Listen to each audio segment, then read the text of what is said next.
ตื่นเลยอ่ะพี่ขอดังกว่านี้อีกได้ไหมอยากได้ยินเสียงคนข้างหลังบัตร 5,000 ค่ะขอข้างหลังนิดนึงน้องเลยขอดังนิดนึงเดินไปไหนขอเสียงดังหน่อยค่ะขอเสียงดังหน่อยค่ะขอเสียงดังหน่อยค่ะขอบคุณค่ะอยู่ข้างหลังเราก็ต้องเสียงดังนะคะ5,000เนอะก็มาถูกต้องบัตร 5,000 นะคะก็เช้าวันนี้นะคะก็ขอต้อนรับนะคะเข้าสู่สเตชันนะคะของ SITE2023 นะคะดีมากไม่รู้ใครไม่เคยเจอกันน้องก็อาจจะงงว่าคนนี้คือใครยังไม่เคยเห็นนะคะแนะนำตัวก่อนนะคะก็ชื่อพี่เป็ดนะคะเป็นนักส่งเสริมนวัตกรรมจากสำนักงานนวัตกรรมแห่งชาตินะคะมีใครเคยเจอพี่ไหมเคยเจอที่ไหนฉันก็เคยเจอเธอทั้งนั้นนะโอเค1 คนท้วนดีใจมากนะคะค่ะก็พี่ดูแลโครงการสตรีมเนาะแต่ว่าวันนี้ไม่ได้มาแนะนำตัวแบบนั้นนะคะตอนเช้าวันนี้นะคะพี่มากับพี่ฝนนะคะเมื่อวานนี้เคยเจอพี่แล้วใครที่นั่งรถไปคันเดียวกับพี่คะจำได้ไหมพี่ฝนคือไม่มีอยู่จริงพี่หลับเพราะว่ามีใครได้นั่งคันเดียวกับพี่ฝนไหมคะไม่มีมีอยู่นิดนึงน้องจำไม่ได้เธอโดดงานหรือเปล่าไม่เป็นไรนะคะก็คือพี่ขับรถเองสรุปใช่คือพี่ฝนนะคะเป็นนักส่งเสริมนวัตกรรมเช่นกันค่ะเมื่อวานนี้เคยเจอกันแล้วแวบๆนิดนึงเนอะแต่ว่าเดี๋ยววันนี้ก็คือเดี๋ยวเจอกันเต็มที่อีกรอบนึงนะคะใช่ค่ะก็จริงเซสชันวันนี้นะคะไม่ได้ให้น้องมานั่งอยู่เฉยๆนะคะเดี๋ยวก็จะมีกิจกรรมให้ทำแล้วก็จะมีกิจกรรมให้ลุกแล้ววิ่งด้วยนะคะแต่ว่ายังไม่บอกว่าเป็นช่วงไหนอะไรยังไงบ้างนะคะเพราะว่ามาถึงที่นี่ทั้งทีที่นี่มันก็กว้างใหญ่เนาะจะให้มานั่งอยู่เฉยๆมันก็จะกระไรอยู่ถูกไหมคะใช่ก็และก็เพื่อไม่ให้เป็นการเสียนาฬิกาเสียขอบคุณค่ะนึกว่าจะไม่มีใครให้ฉันไม่เขินไงขอบคุณมากกับมุกแป๊กๆแบบนี้โอเคค่ะถ้าอย่างนั้นแล้วก็เดี๋ยวขอเชิญส่งต่อเซสชันตอนเช้านี้เลยนะคะแบบเป็นทางการนะคะแล้วเดี๋ยวเราเจอกันใหม่ค่ะ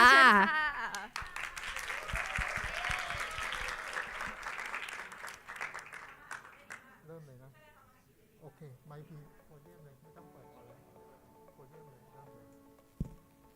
ค่ะก็ขอสวัสดีแล้วก็ขอเสียงปรบมือต้อนรับได้ไหมคะสวัสดีค่ะสวัสดีค่ะพี่ชื่อปิงปิงถาวรีตันตราวัฒน์นะคะก็ยินดีมากๆเลยนะคะที่วันนี้นะคะได้รับเกียรติมาเป็นพิธีกรนะคะดำเนินรายการนะคะในห้องมีตติ้ง106ค่ะ If you happy and you know please clap your hand If you happy and you know please clap your hand วันนี้พร้อมไหมคะทำไมเสียงเบาจังเลยวันนี้พร้อมไหมคะพร้อมมากๆเลยนะคะก็ยังไงแล้วขอสวัสดีน้องๆอย่างเป็นทางการอีกครั้งหนึ่งค่ะซึ่งวันนี้นะคะภายในงานของ Startup Innovation Thailand Expo 2023นะคะหรือว่างานไซต์2023ภายในห้อง Meeting 106วันนี้นะคะก็มีความยินดีต้อนรับน้องๆเป็นอย่างยิ่งเลยนะคะในการร่วมกิจกรรมนะคะแล้วก็รับฟังบรรยายนะคะจากสปีกเกอร์ของเราค่ะแต่ก่อนที่เราจะเข้าสู่ช่วงของการบรรยายนะคะพี่ๆอยากจะขออนุญาตแนะนำนะคะเป็นบุคคลสำคัญค่ะจากทาง Education New Zealandนะคะที่วันนี้ให้เกียรติได้มาร่วมกิจกรรมกับเราในวันนี้ค่ะSo ladies and gentlemen, and next I would like to introduce the important person from Education New Zealand to join with us today และสำหรับคนแรกนะคะขอเสียงปรบมือนะคะต้อนรับคุณช่อทิพย์ประมูลผลค่ะผู้อำนวยการหน่วยงานการศึกษานิวซีแลนด์ประจำประเทศไทยและฟิลิปปินส์สถานทูตนิวซีแลนด์ค่ะและถัดมาค่ะคุณพลัดเทพสุธาค่ะครูผู้ช่วยค่ะAnd the last one, Dr. Herb Rice, our speaker for today. Please welcome.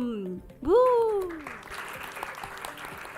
นี่นะคะก็เป็น3บุคคลสำคัญนะคะที่วันนี้จะมาร่วมกิจกรรมนะคะกับน้องๆทุกคนนั่นเองค่ะแล้วตอนนี้น้องๆพร้อมที่จะเริ่มเข้าสู่กิจกรรมเซสชั่นแรกหรือยังคะพร้อมหรือยังคะถ้าเสียงเบาไม่ไปนะพร้อมหรือยังคะพร้อมแล้วนะคะซึ่งเดี๋ยวสำหรับช่วงเซสชันแรกจะขออนุญาตพูดภาษาอังกฤษนิดนึงนะคะเนื่องจากว่าวันนี้สปีกเกอร์ของเรานะคะเป็นคนนิวซีแลนด์ใช่ไหมคะเป็นต่างชาตินะคะ Okay, so ladies and gentlemen, and firstly we are going into the first topic with the topic Thailand Innovation Awards and Education New Zealand such a success innovation case from young innovator in New Zealand by our speaker from Education New Zealand. And the next I would like to invite the Associate Professors in Entrepreneurship Department and Management, Marketing and Entrepreneurship, University of Canterbury. So let's join me invite Dr. Herb Rice. Please welcome.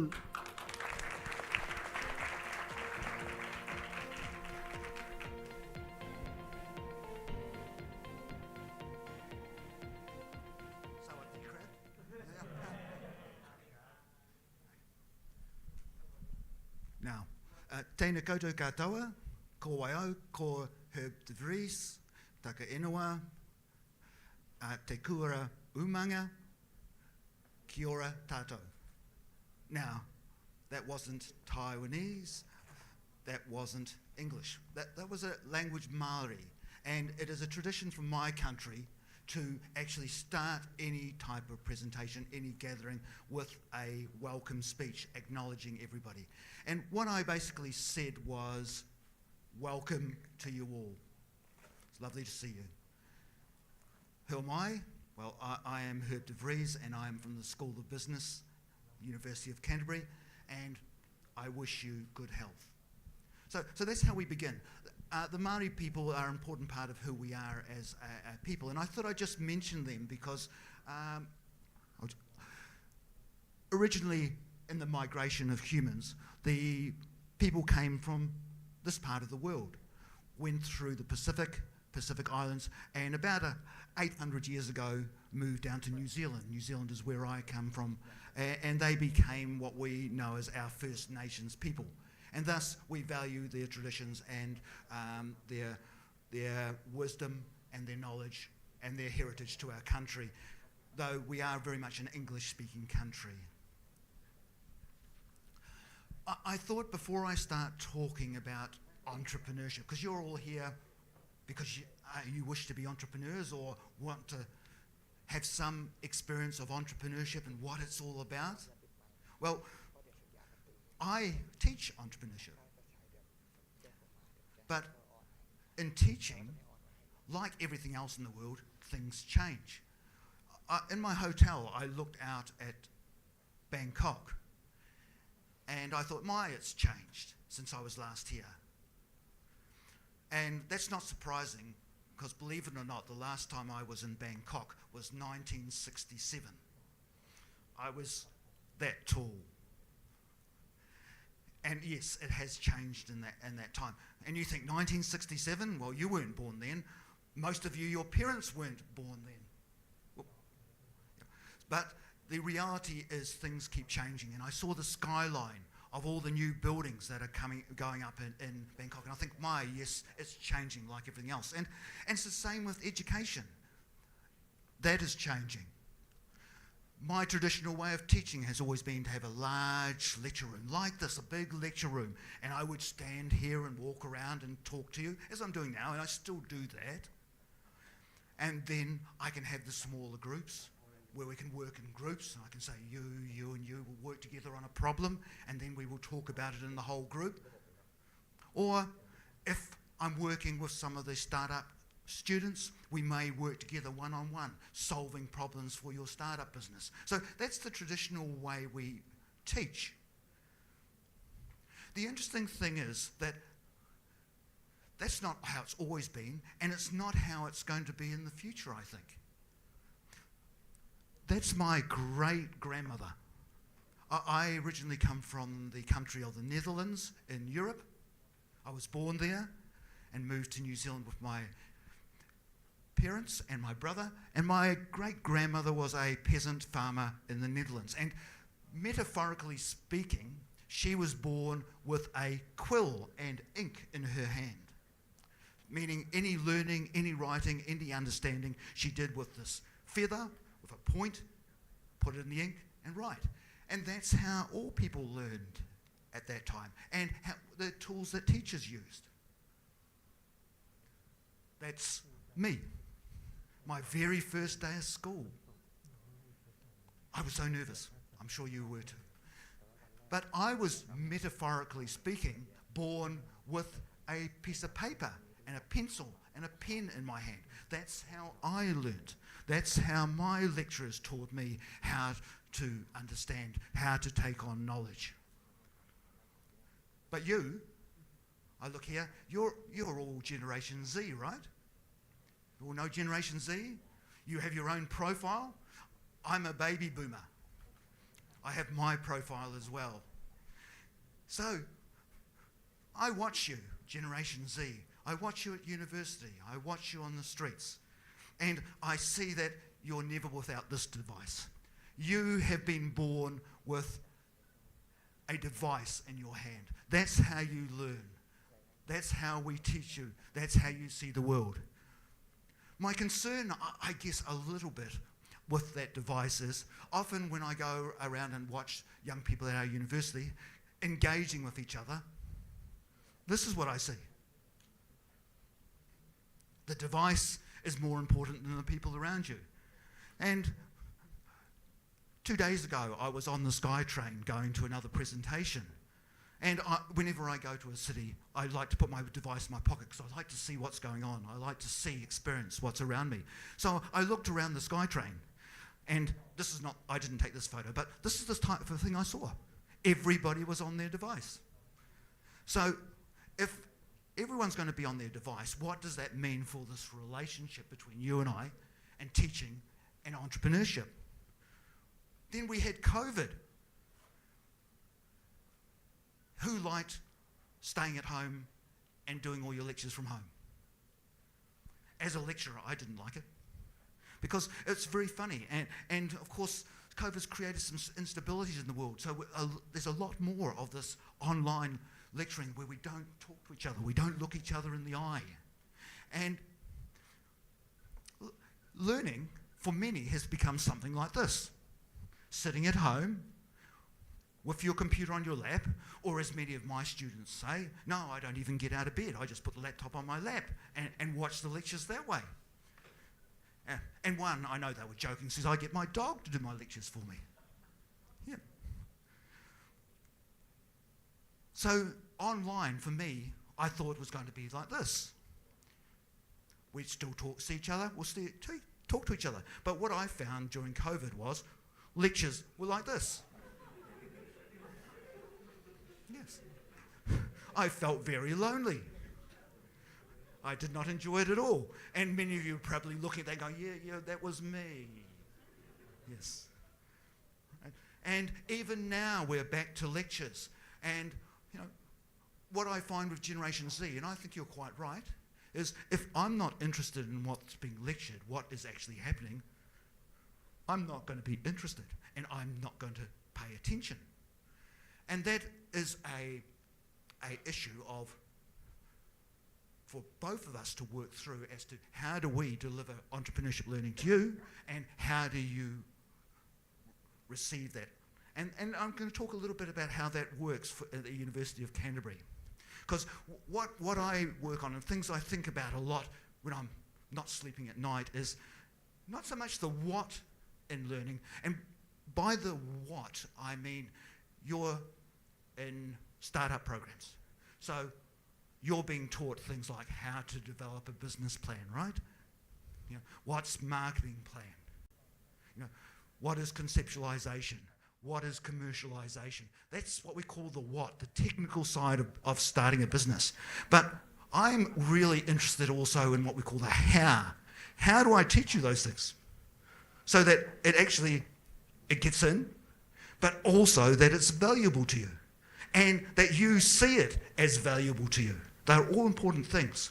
And, you know, which one's most important? And most people would say automatically, oh, both are important. And yes, they are. But why I focus so much on the how I teach at the University of Canterbury is because I believe if how I deliver my message to you, is as important as what I'm telling you. Because if this happens, it doesn't matter what I'm telling you, it's not going to help you. So I'm going to be talking about entrepreneurship now, but I just wanted to raise that point in your mind that the learning experience is a relationship between you and me, or you and your lecturer, me with my students. That's how it should work. And it can't be a one-way situation either way. And we're talking here about entrepreneurship, and I believe entrepreneurship is more than just starting a business. I believe entrepreneurship is a way you think. It's about seeing opportunities. It's about creating value, making something that helps people or makes the world better. For many, it makes them rich on the way, but it's still, that's not the goal. The goal is to make a difference. So seeing opportunities, creating value, and then getting things done. That's what the entrepreneur is. And that doesn't always have to be a business. So I say, well, if entrepreneurship thinking is seeing opportunities, creating value, getting things done, we can do that in lots of things in our lives. And that means we can be entrepreneurial in the way we teach entrepreneurship to you. And you can be entrepreneurial, maybe not use the dog, but you could be entrepreneurial in how you learn. So based on that, I'll talk a little bit about what we do at the Canterbury University in respect of our innovation programs, entrepreneurship programs. I don't know if many of you know anything about New Zealand. Have you heard anything about New Zealand? I was speaking to my wife the other day. I ring her every day when I'm away, and we talk about 5 hours difference.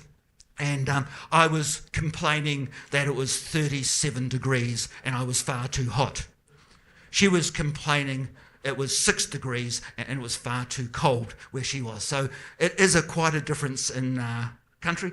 But we do have a moderate climate. In the summer, it's the mid-20s, low 30s, the temperature there. In the winters, -1, -2 sometimes, but usually in the low teens during the winter. So it's a country built billions of years ago of violence, where two plates, the Pacific plate and the Australasian plate, came together and created our islands and this huge mountain range in the middle. So it's a rugged country, lots of wonderful things for skiing, swimming, you name it, any type of sports you like. We have wonderful rivers, wonderful lands.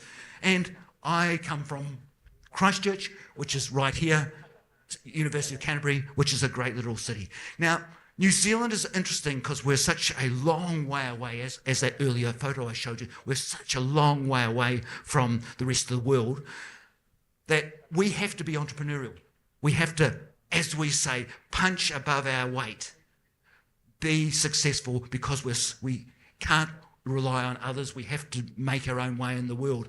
And I believe as a university, we're very entrepreneurial in the way we do things, and the quality of our university is very high because of that. You know, for a small university in a small country, we're in the top 1% of business schools globally that have triple accreditation. Our university is one of the best in New Zealand, and we have really good flexible plans for students to study there. But that's not what I'm here to talk to you about. What I'd really like to talk to you about is entrepreneurship. And again, the University of Canterbury is very much involved with entrepreneurship. So much so, I teach it in our undergraduate degrees. I teach international entrepreneurship, but I'm also heavily involved with our entrepreneurship centre, which is free to students, and they can go into any of the competitions. They can use the facilities. We have what we call Think Lab, where students can work on their ideas. We have what we call maker spaces, where they can use all sorts of different tools and techniques and 3D printers to create their ideas and their actual products that they want to turn into a business. And what I really like, and I'm heavily involved with, is their summer program, and I'll talk a little bit about that in a moment, where we actually pay our students to come for 10 weeks and work on a business idea. Well, when we say pay, they get a scholarship. And we are very focused on ensuring that our students have the opportunity to take their ideas in a way. And when I said to you earlier on that the way we teach, we have to be entrepreneurial, that we can't just do things how they've always been done, part of that is understanding what students are experiencing when they're in a entrepreneurship program. And so when I talk through some of these things, you might understand, you might go, yeah, I feel this, or I felt that, or, oh, is that what's going to happen? But that's good, because you need to learn about being in an entrepreneurship program and trying to develop an idea is not actually that easy. It has its challenges. So my colleagues and I did research on how our students experienced 10 weeks of a program. So we have this summer school program that, when I say summer school, it's, in New Zealand, summer is December, January, February. So We have a full calendar year at university, February through to the end of November. And then everyone goes on holiday and comes back next February. So we run during the summer this program where they can get a scholarship and they can work for 10 weeks on a business idea. Try and turn that into some sort of opportunity. And at the end of it, they do a pitch to a panel, and if they're successful, they may actually get some money to actually continue into the commercialisation of their particular product. And that money is given by businesses in the Christchurch area who sponsor our particular program.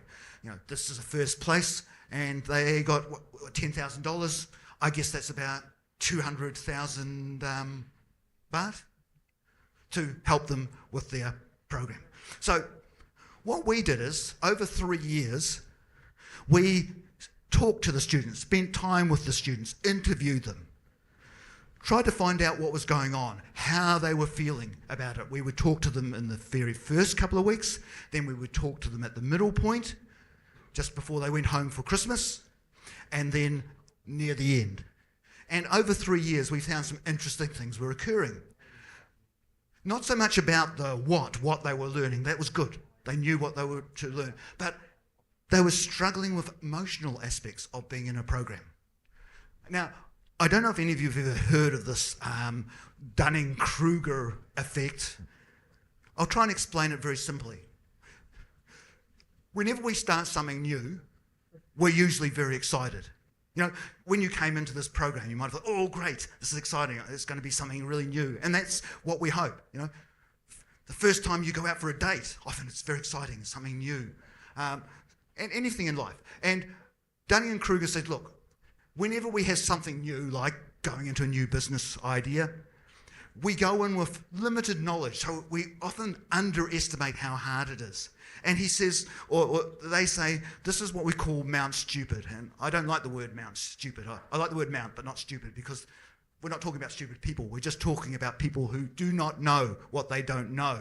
So I call it Mount Over-Optimism. And once you start down the road of doing a particular task or you know, starting a new business, suddenly you realise, oh, there's all these problems, all these things I need to do, all these things I need to figure out. So during your journey, you go down and go, oh my gosh, this is very hard. I'm never going to succeed at this. And they call that the Valley of Despair. So we looked at this and thought, okay, what's happening with our students?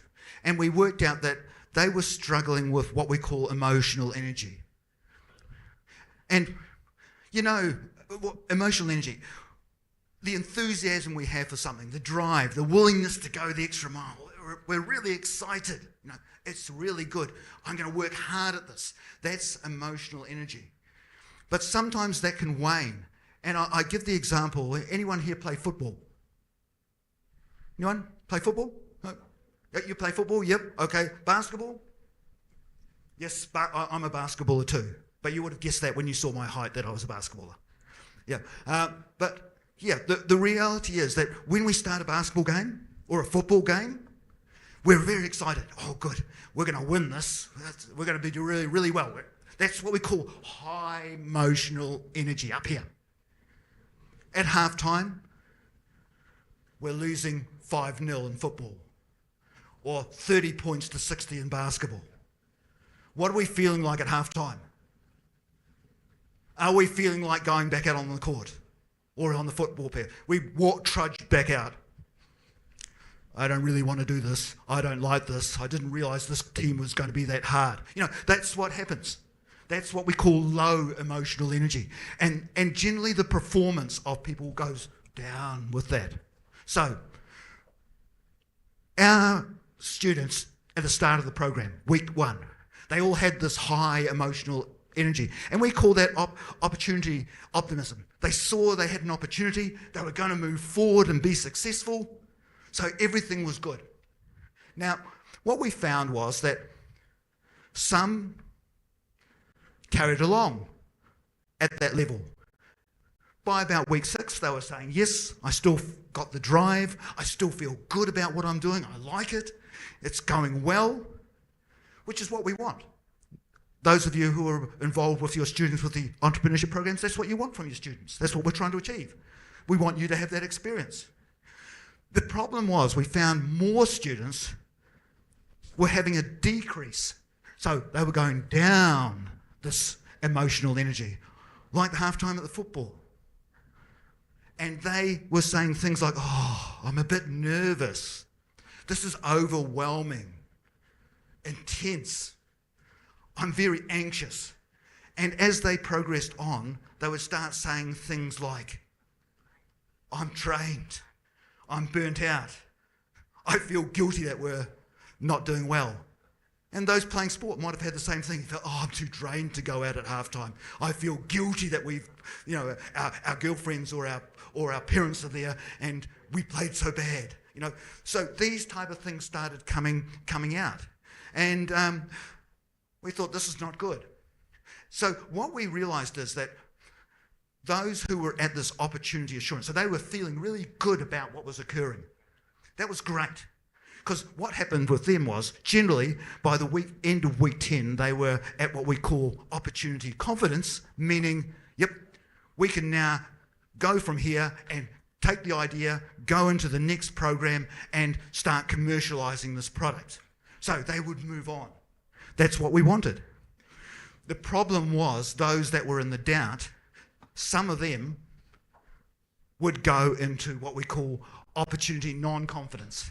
That was a terrible experience. Why did I waste my time doing that? I hate entrepreneurship. I'm never going to do it again. They are the type of things they would say. And to be fair, as an educator, I know that some people take on education and find it's not for them. So there will be some that will always do that. But the problem was we didn't want the good students who just lacked the confidence to fall into that trap. So we needed to find ways to teach in a way that they would move back up into the confidence. So we brought in what we call interventions, things to help students, nothing to do with business plans, nothing to do with marketing, but ways to be an entrepreneur, ways to develop the skills of an entrepreneur. So we brought in reflective journals. From week 1, our students would have to constantly reflect on what was happening to them during the process, what went well, what didn't go well, how are they feeling about it. And for those of you who want to be entrepreneurs, I believe that you do need to learn to reflect. It's a really important part of what you do. What went right, what went wrong, what do I do next? These are things that you should learn, that you need to work on. We also brought them together in what we call peer sharing. So like you've got a group here, rather than, I've got a business idea, I just work on my own. They shared their ideas with the rest of the group, and not just the idea, but the experiences they were having, from their reflective journals. We created social events so they could talk informally about things, because we believe it's really important to be an entrepreneur and to have that strong emotional competence. You need to be a networker. You can't be behind your mobile all the time. One of the reasons I showed you that at the beginning. You need to engage with people. You need to talk. You'll need people to get ideas to work for you. The other things we did was we have what we call mental coaches. It's just a word for people who would help you think about things differently. Because we believe you need a healthy mind to be an entrepreneur. The doubts, yes, we all have doubts, but how do you work your way through them? How do you look after your mental health? How do you ensure that the stress doesn't become too high? Because to be a good entrepreneur, you need to be mentally strong, you need to be healthy, you need to be resilient. Because it's hard. I come from 20 years of business before deciding to reinvent myself as an academic, and spent 13 years studying while working, while raising a family, to then become an academic. So I know what it's like to be in business. I know the good days, the bad days. It can be tough. And you need to be resilient. So we start training our students in that. And we also do what we call awareness scenarios. The toughest thing, and I found that when I was in business myself, is you don't know what you don't know. Because anyone who's smart, if you know you don't know something, that's easy. You'll You go on Google, find it, talk to somebody. So as long as there's a problem, I can get that solved. But if you don't know there's a problem, but there's one there, then it's really difficult. So trying to make students aware. And one of the things that I teach a lot of my students from businesses, that in schools and universities, often we teach what I call in retrospect, meaning here's a case study, 2022, we'll say not 2022, let's be current, 2022. This company was created. This, and this happened, and now we're in 2023, and it's successful. Or this happened, and now in 2023 they failed. We can look at it. The problem when you're creating a business or running the business is everything is real time. The problem is real today. The person who you're dealing with is real today. The opportunity is real today. Everything happens in real time. You need to make decisions. You need to be willing to make mistakes to go forward. And that can sometimes be very challenging and scary. So, as an entrepreneur, you need to be able to live in the now, while still being able to look and see what the future says. I liked a British Pakistani entrepreneur called James Khan. He said this: if you have a vision for the future, live it today. And that's so important. Anything you want to occur to you or in your world, in your family, society, for the future, it starts today. It always starts today and every day from now. And entrepreneurs understand that. They live in the now. So that's the type of thing we work on outside of just the business plans and so forth, to build our people with the entrepreneurial mindset. And one of our successes, which I just like to mention, is now he's one of my PhD students, but he also has his own businesses. So he's a real entrepreneur, is a young student called Logan Williams. Now, Logan is very environmentally conscious. In New Zealand, we have beautiful rivers. And about 30 years ago, tourists must have had mud on their boots, came and walked through our rivers, and they brought in a weed called didimo. It's a horrible, sludgy grey weed that grows all over all the rocks in the river, and it looks really ugly. It's horrible. It's hard to get rid of. It's what we call a pest. Well, through the startup program, Logan looked at this because he's a biochemist at first, entrepreneur second, and he says, I could turn this into a product. So he created this biopaper and bioplastic from what is basically a weed, a pest, to try and make it into a commercially viable product. So how do we get rid of the weed? Well, we turn it into paper.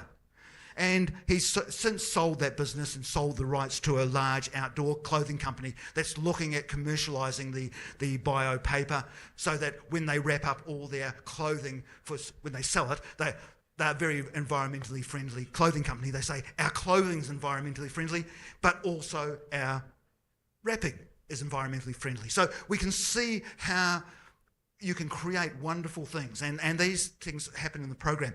But remember, I told you part of the story is actually getting you to a stage of that high emotional confidence where you say, I can go on with this. And Logan has carried on.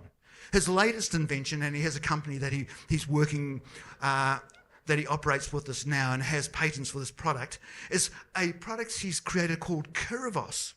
Now, what Curivos is he's gone around New Zealand and found there's a whole lot of wasted wool that nobody wants. And he mixes that wool with some sort of natural abstract and creates a plastic-like substance. So, and that boat he's sitting on is actually made of wool.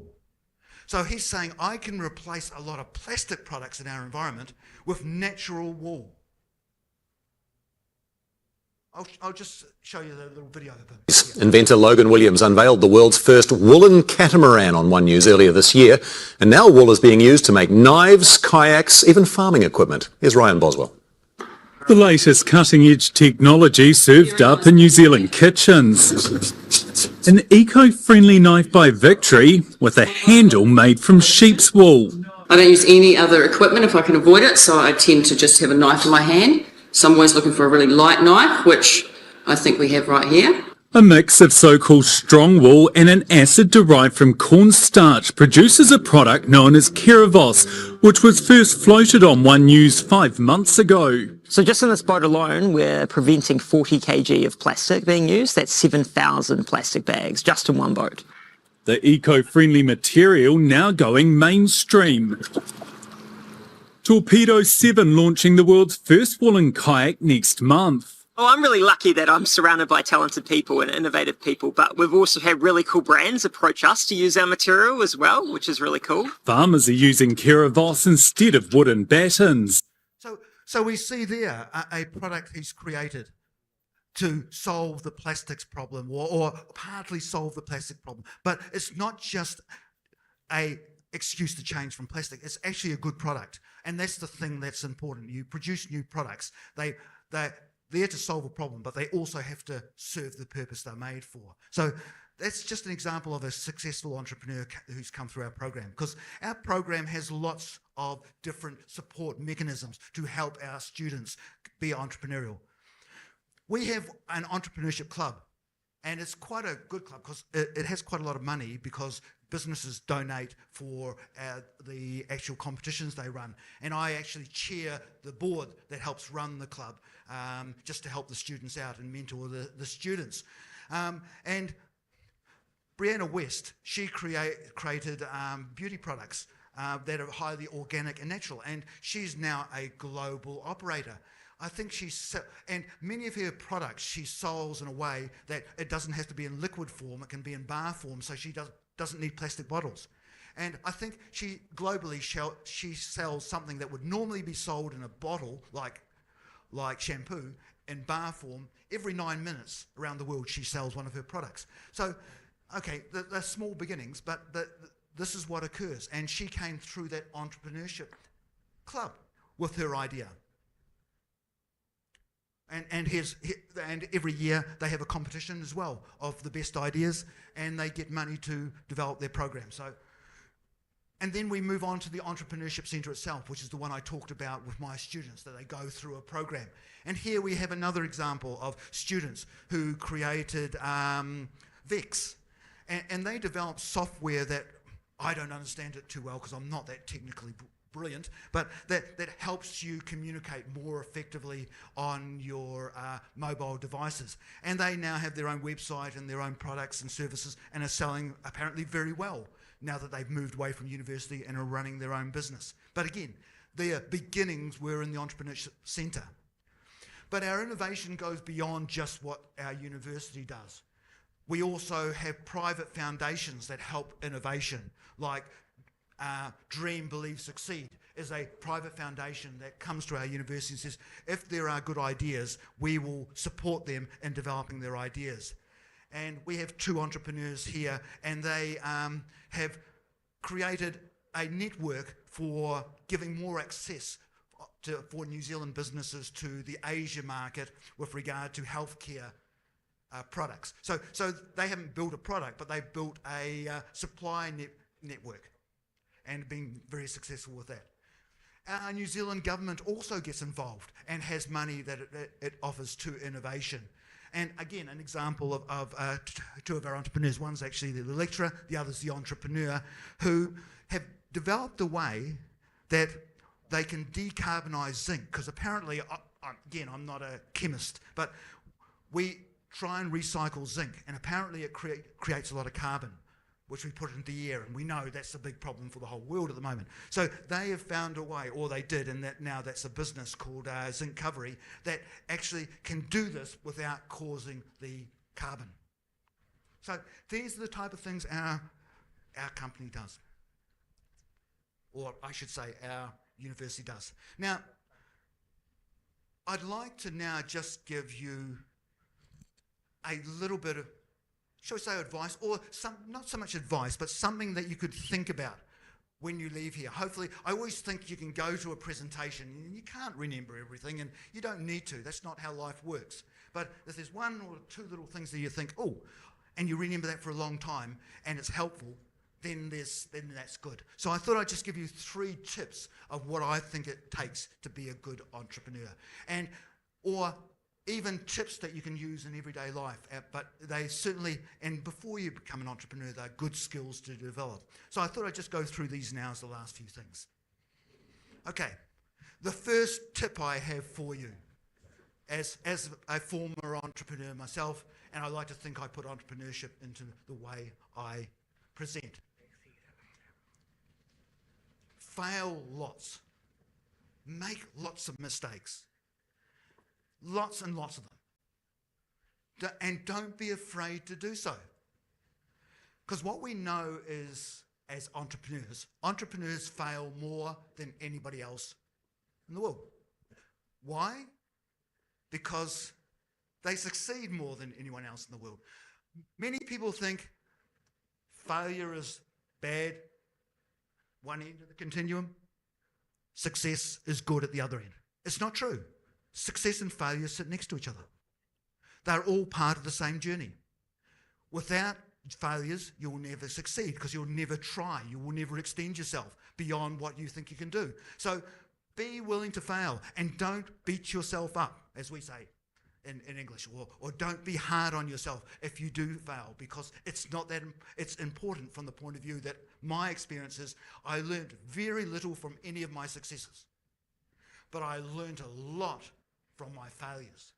And I've had a lot of failures. Even in my academic career, I've had failures. Many of my students students around the university get upset when they have a failed exam or a failed assessment, and they get very down on themselves. When I go, it's not really an issue. So we've tried to work with them about this. And one of the things we actually do is, I was asked to do this, put this little video together so the students could have it and they look at it. And I'll just play it to you and I'll explain what it means. Is it going to work? Yep.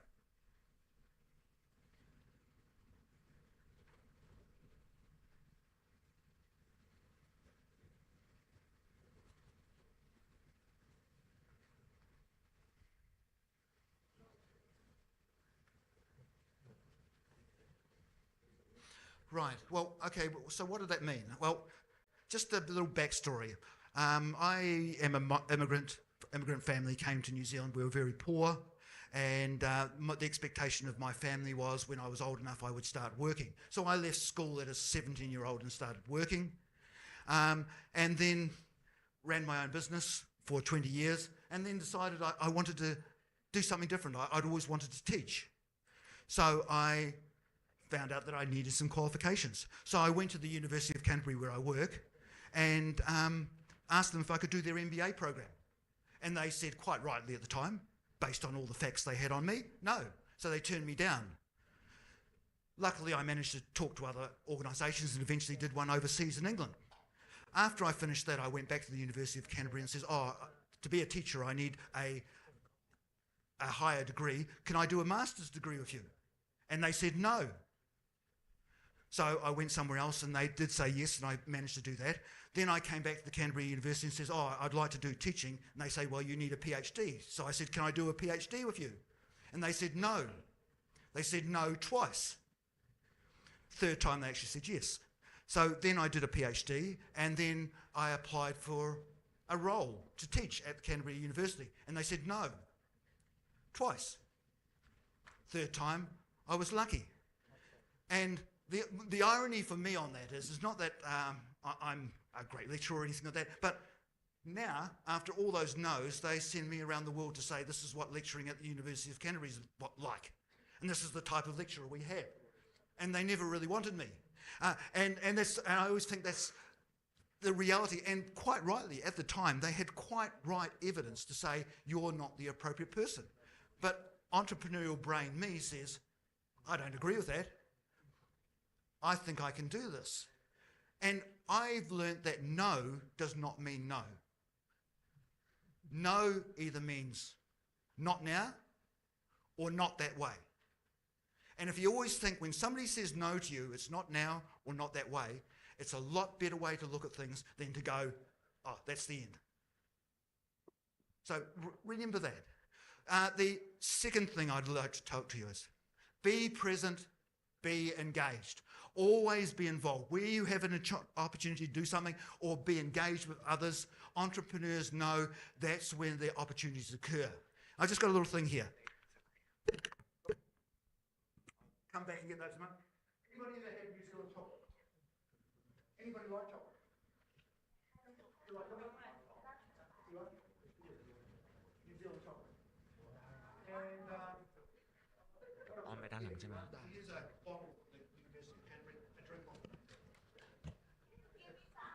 Sorry, I've only got two. Yes. Right. And okay, there was a point to that, and there's a reason I've only got two, because being present, being engaged, opportunities arise. Now, you did not come here expecting to get a bottle. You did not come here expecting to get a piece of chocolate, but probably they're nice things. And that's what happens as an entrepreneur, and entrepreneurs understand that. If you engage with people, if you actually attend, get involved, like for most of you, nothing happened. But sometimes if something happens that's different, that may change the way things work for you. So that's really important because, you know, as I said before, failure and success are the same thing.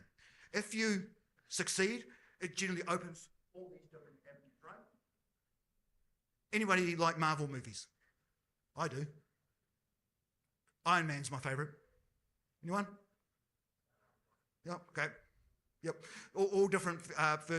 Spider-Man's really good. Yep, really cool. Anyway, they had the multiverse. You know the multiverse? All different versions of the world. I don't believe in that, but I do believe that every time something happens in your life, it can send you down a different direction. And whether you succeed, all these things open up. Whether you fail, all these things open up. That's how it all works. So being present often gives you new opportunities. And when I ran my furniture factory, I had a furniture manufacturing company and designing company. And only 1 out of our 10 would ever be a real success. Only 1 out of 10. The problem, it would make us a lot of money. We would sell lots. The others, they were either too expensive or they weren't comfortable enough or, the people didn't like the design. There was just something that didn't work. The problem was I never knew which of the 10 it was going to be. So as I was designing, that average of 1 out of 10 would be successful. I didn't know until after we'd done all the designing and all the new products. So you have to keep engaging to actually get there. I go to meetings all the time at work and I hate them. They're so boring. And people talking about things I'm not interested in at all. And I'm going, oh, please, let me go back to my office. Yet, every 5 or 6 meetings, there might be 1 minute, 2 minutes, where somebody comes up with something that suddenly opens up a whole new opportunity. And I go, wow, if I hadn't come to that meeting, I would have missed that. But I didn't know what meeting it was going to be. So being present, being engaged is really important. Lastly, learn lots of things. Learn lots of stuff. Learn about music. Learn about art. Learn about sport. Learn about other countries.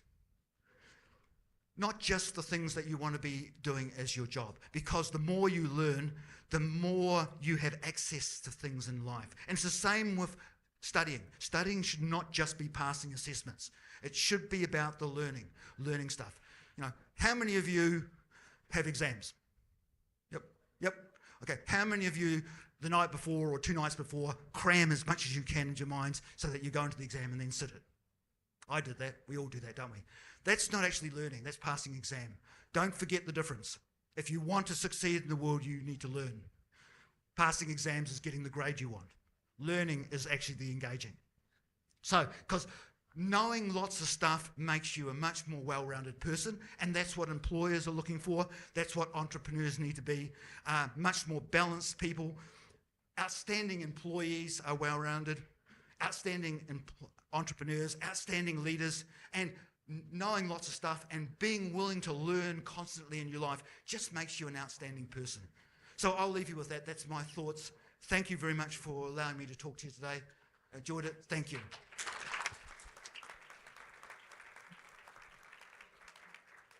Hello. Okay, thank you very much for your such an informative and inspiring talk. Okay, so let me recap a little bit that you guys will have a chance to practice your question and asking skills. Okay, that's the tip, the last tip that Professor shared with us.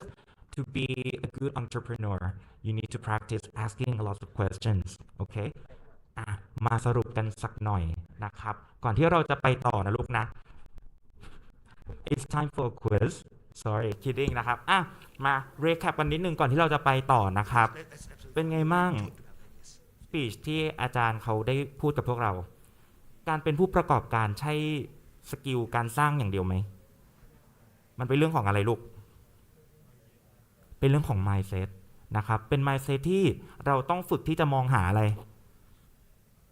ขึ้นต้นด้วยโอลงท้ายด้วยกาดมองหาอะไรมองหาโอกาสนะครับแต่ว่าการที่เรามองหาโอกาสแล้วเราจะเริ่มทำเนี่ยมันง่ายไหมง่ายปะไม่ง่ายไม่ใช่ผู้ที่มีความคิดริเริ่มจะไปถึงฝั่งฝันทุกคนถูกปะฉะนั้นเนี่ยยังจำกราฟที่อาจารย์เขาพูดได้ไหมลูกชื่อว่า Dunning-Kruger effect กราฟนั้นสอนอะไรเรากราฟนั้นสอนอะไรเรามาถึงทุกคนบอกว่าไฟแรงเวอร์ทุกคนไปถึงปลายทางไหมตอนแรกทุกคนคิดว่ามันยากหรือมันง่ายทุกคนคิดว่าง่ายแล้วก็พอถึงจุดหนึ่งยากแล้วทำไมต่อไม่ใช่ทุกคนที่จะ keep learning ถูกปะทุกคน give up แล้วก็หยุดนะครับฉะนั้นเนี่ยการที่เราเป็นผู้ประกอบการหนึ่งเราต้องเป็นคนที่รู้จักอะไรบ้าง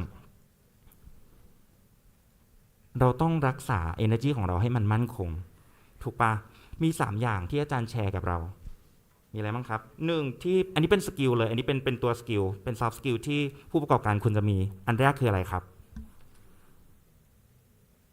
รู้จักสะท้อนคิดการที่เราจะไปต่อข้างหน้าได้เราต้องรู้ก่อนว่าที่ผ่านมาเราทำอะไรไปแล้วบ้างอะไรเวิร์กอะไรไม่เวิร์กถูกปะสกิลแรกคือ reflect นะครับอันที่2มีอะไรมั่งเจอของยากเราเลิกเลยไหมไม่เราต้องรู้จักที่จะstay mentally stable ก็คือมีความมั่นคงในอารมณ์แล้วก็อดทนก้าวผ่านอุปสรรคอย่าย่อท้อง่ายๆนะครับและสุดท้ายคืออะไร be aware อะไรให้ตระหนักถึงอะไรลูกที่ผ่านมาเราทำมาแล้วอะไรเวิร์กไม่เวิร์กแล้วก็อย่าเพิ่งท้อแล้วอะไรต่อการที่จะไปต่อได้เราต้องรู้อะไรรู้ว่าเราไม่รู้อะไรถูกปะเราต้องตระหนักว่าในปัจจุบันนี้เราไม่รู้อะไรเพื่อที่ว่าอนาคตเราจะได้ไปต่อไปเรียนในสิ่งที่เราไม่รู้ต่อจะได้ไปต่อได้โอเคเนาะนะครับอย่างตัวอาจารย์เองหรือว่าตัวลูกศิษย์ที่อาจารย์เขาสอนมาคุณลอเกนวิลเลียมส์เขาศึกษาเกี่ยวกับเรื่องอะไรลูก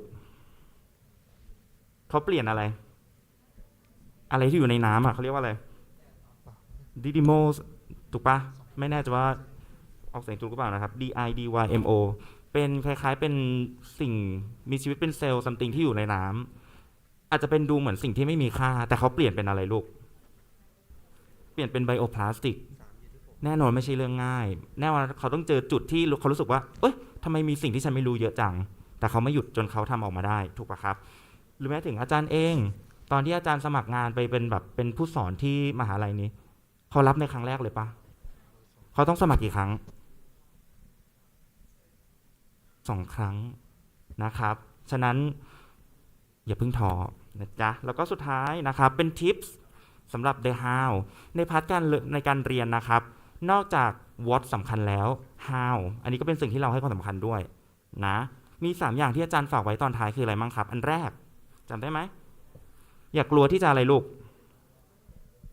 อย่ากลัวที่จะผิดพลาดนะครับล้มเยอะๆล้มครั้งเดียวพอไหมกว่าทุกวันนี้จะเดินได้ล้มมากี่ครั้งโอ้นับไม่ถ้วนทุกวันนี้ก็ยังยืนได้แถมวิ่งได้ด้วยบางคนกระโดดได้ด้วยนะครับอันที่2ให้อยู่กับอะไรอยู่กับปัจจุบันแล้วก็แบบว่าเปิดหูเปิดตาให้กว้าง be present and keep engaged โอเคแล้วสุดท้ายนะครับให้เรียนรู้เยอะๆให้เรียนรู้ให้กว้างและสุดท้ายถ้าไม่รู้ให้ถามฉะนั้นsection ถัดไปนะครับจะเป็น section Q&A เนาะ if you have any questions please feel free to ask professor and we have a gift for those who ask the questions as well okay now please welcome to the stage. Okay, and if you have any question, please feel free to ask Professor.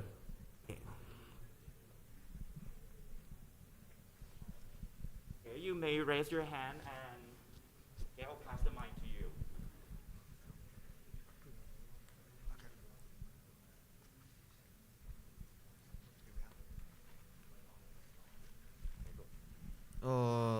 When we face the valley of despair, what is 3 things that you feel like we should approach so that we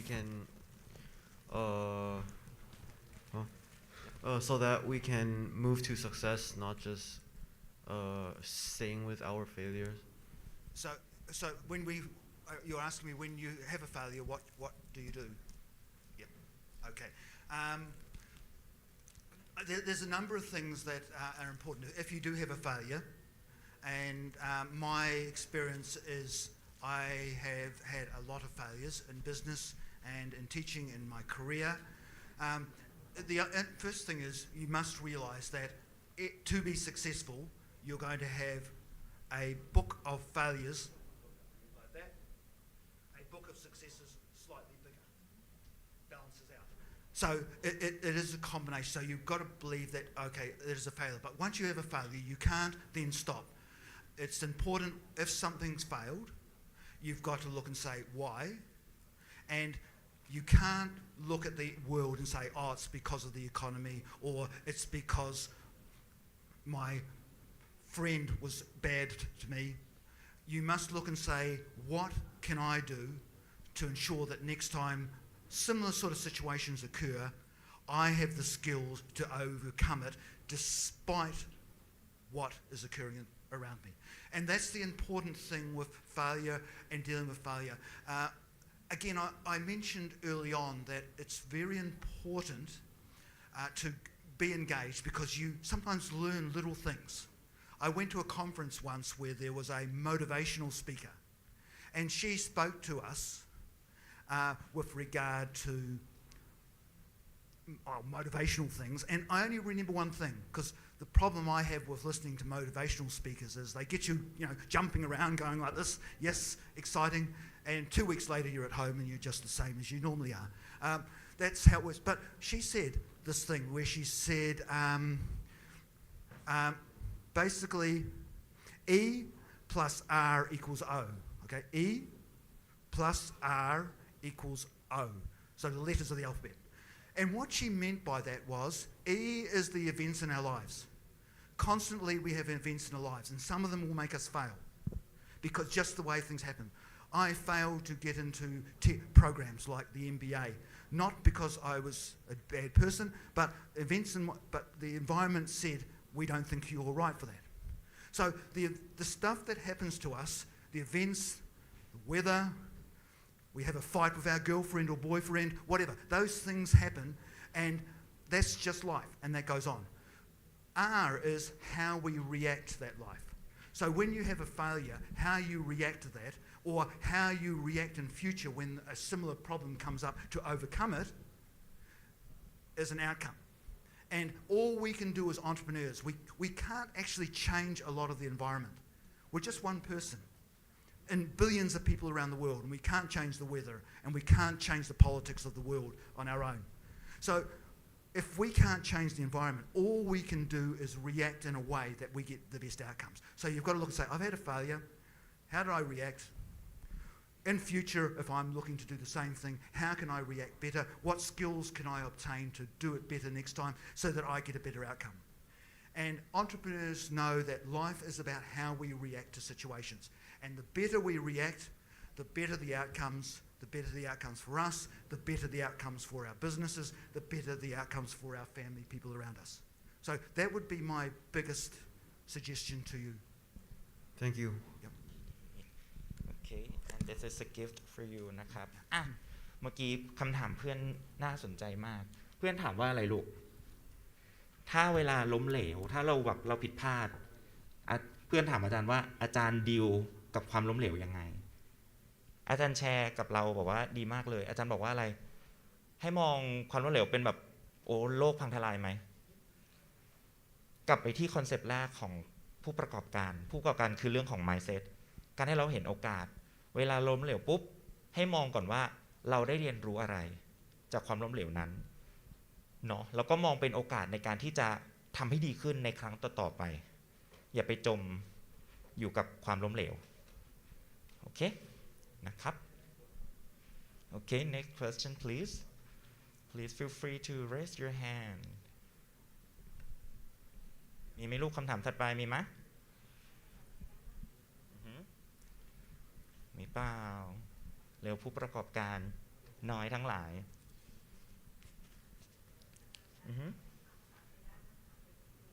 โอเค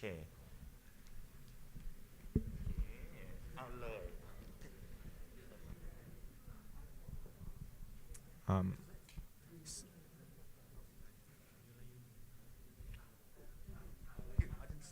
So from your personal experience, like you have failed many times, you might feeling down or something, right? The emotions is, I think for me, it's very important. So how do you overcome it?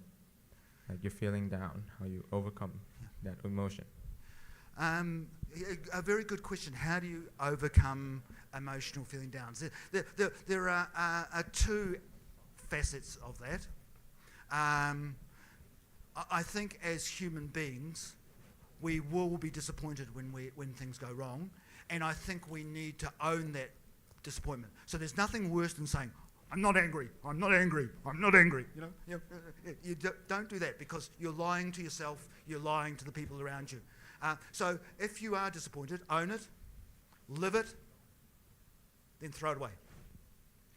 And that sounds simple, but it is difficult, and it's a technique that you can develop in yourself. The other thing is, as you're dealing with disappointments, remind yourself of your successes, the things that do go well, the things that are important to you. Because there's no failure that I believe can change your ultimate goals, unless you get run over by a bus, which is a terrible failure for anyone, I guess. And I look at the traffic here in Bangkok and I sometimes worry that will I get home tonight? But no, the reality is most of our failures are things that we can recover from very easily and we can learn from. So once we've owned it, we've gone through the disappointment, how are we going to react? How are we going to move forward? But yes, we are human. And there's nothing worse than somebody saying no, or trying a product and it fails. But the more you fail, this might sound odd, but the more you fail, the easier it gets. And I don't mean go out there and fail, but you start figuring out, you start working out in your mind that it's not, a failure is not, it's just, oh yeah, okay, it didn't work that way. I publish a lot of articles, I write, and I have to submit those to journals that will publish my articles. And they have what they call peer review, which is other academics read it, and generally they say bad things about them and say you've got to change. And I would say 1 out of 6 of my articles gets published first time. Generally it fails 3 times. And then in the end 1 out of 6 may get published. And in my very first time I ever published, or I tried to, I got this 2-page terrible review from the person saying, "This is a terrible article." And I was working then and I was doing a postgrad, and he finished it by saying, "My undergraduate students could do a better paper." And I felt terrible. And I took the paper and put it in a desk and didn't look at it for 3 months because I was so devastated. Now I've had maybe 100, 200 rejections of my papers to get them published, maybe more. I've lost count, I don't care. And a rejection comes through and I go, "Oh, okay, what's the reviewer say? Oh, I've got to fix this or do that. If I want to get it published, these are the things I've got to look at." Okay. And then I just get on with my life, and when I have time I go to it. Failure doesn't have to be failure. It's just part of getting to the success. And once that becomes embedded in the way you do, it becomes easier. So at this stage in your life, it'll be hard. And I'm sorry, we all as people have to go through that. But you'll find it will get easier as you go along. โอเคนะครับ เป็นยังไงบ้างได้คำตอบที่ต้องการไหมนะครับ ก็เมื่อกี้เพื่อนถามเนาะว่าเวลาอาจารย์บอกว่าเศร้าเวลาอาจารย์แบบล้มเหลวหรือผิดพลาดเงี้ยอาจารย์ดีลกับความรู้สึกตัวยังไงถูกปะอันดับแรกโกรธให้รู้ว่าโกรธเสียใจให้รู้ว่าเสียใจเวลาเราล้มนะครับอย่าไปกดมันไว้ว่าเอ้ยฉันไม่เป็นไรฉันไม่โกรธฉันไม่เสียใจอันดับแรกยอมรับความรู้สึกตัวเองให้ได้ก่อนนะครับเพื่อที่ว่าพอเรารู้ปุ๊บว่าโอเคเราเสียใจแล้วก็ปล่อยมันเราจะได้ปล่อยมันได้อย่างสบายใจไม่ใช่ว่าเราไปมัวทำอะไรเพื่อมาแบบเอาชนะความรู้สึกเนี้ยอันดับแรกเคลียร์ใจตัวเองให้ได้ก่อนให้รู้ว่าตัวเองรู้สึกยังไงแล้วปล่อยมันให้ได้นะครับแล้วก็เมื่อกี้อาจารย์เนาะอาจารย์เขาอีกอย่างหนึ่งนอกจากรู้อารมณ์ตัวเองก่อนอันดับสองให้นึกถึงสิ่งที่ตัวเองทำได้ด้วยอย่าไปโฟกัสกับสิ่งที่ตัวเองล้มเหลวมีตั้งหลายอย่างที่เราทำได้สมมติแบบกระดาษขาวแผ่นอย่างเงี้ยมีจุดดำจุดหนึ่งพวกหนูจะมองอะไรมองจุดดำหรือกระดาษขาวคนส่วนใหญ่ไปมองจุดดำนะครับอย่าลืมภาพขาวอื่นๆโดยที่เราทำได้มาต้องเยอะให้กำลังใจตัวเองด้วยนะครับแล้วก็นึกถึงเป้าหมายแล้วก็นึกถึงเป้าหมายเป็นหลักเลยว่าเรากำลังทำอะไรอยู่เพื่ออะไรเราจะได้ไม่ล้มเหลวไม่ล้มเลิกง่ายๆนะครับอย่างอาจารย์เองเมื่อกี้อาจารย์เขาก็แชร์เนาะว่าตอนที่เขาตีพิมพ์งานตอนคอมเมนต์กลับมาเวลาเราตีพิมพ์งานกับสำนักพิมพ์เงี้ยเขาจะมี peer review แบบเราไม่รู้ว่าใครคอมเมนต์งานหรอกแต่ว่าของอาจารย์ได้คอมเมนต์มาว่านักอะไรนะนิสิตเขาอะทำได้ดีกว่าอาจารย์อีกในขณะที่อาจารย์เป็น professor แล้วอย่างเงี้ยอาจารย์ก็แบบล้มเลิกไปพักหนึ่งสุดท้ายเราก็ต้องกลับมาทำให้ได้นะครับอันดับแรกเคลียร์ใจตัวเองก่อนแล้วก็นึกถึงสิ่งที่ตัวเองทำได้ดีอย่าไปมองแต่สิ่งที่ตัวเองทำไม่ได้และ3นึกถึงเป้าหมายโอเค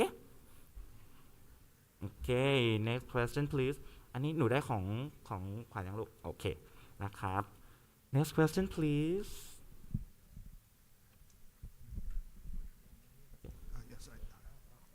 okay there first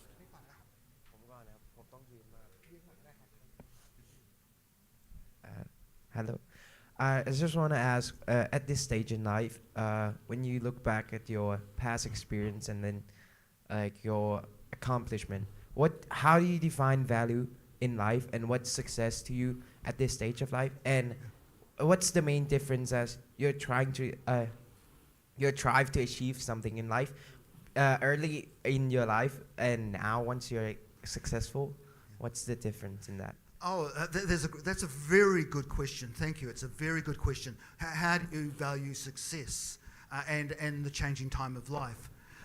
When I was young, I valued success often in monetary terms because I was poor. I came from a poor family, and first of all, we needed to live, and then I had a young family, and I need to support them. So I guess I measured success in early days very much by money.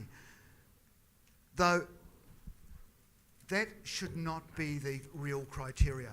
What I've learned from life is, and probably where I am at my stage now, is that if you operate in business with high values, with a desire to succeed, do things well, the money takes care of itself.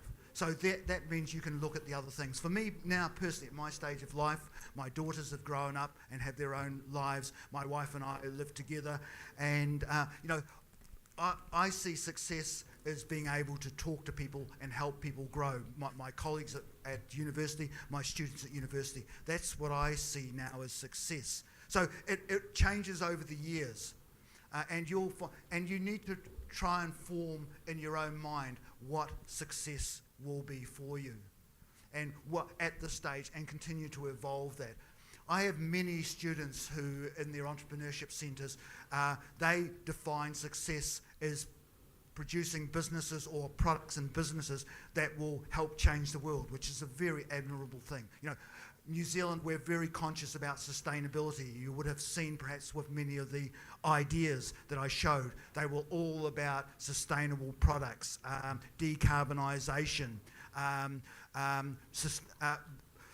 eliminating noxious weeds, those type of things. So for many of my students, the idea of success is creating something that will make the world a better place.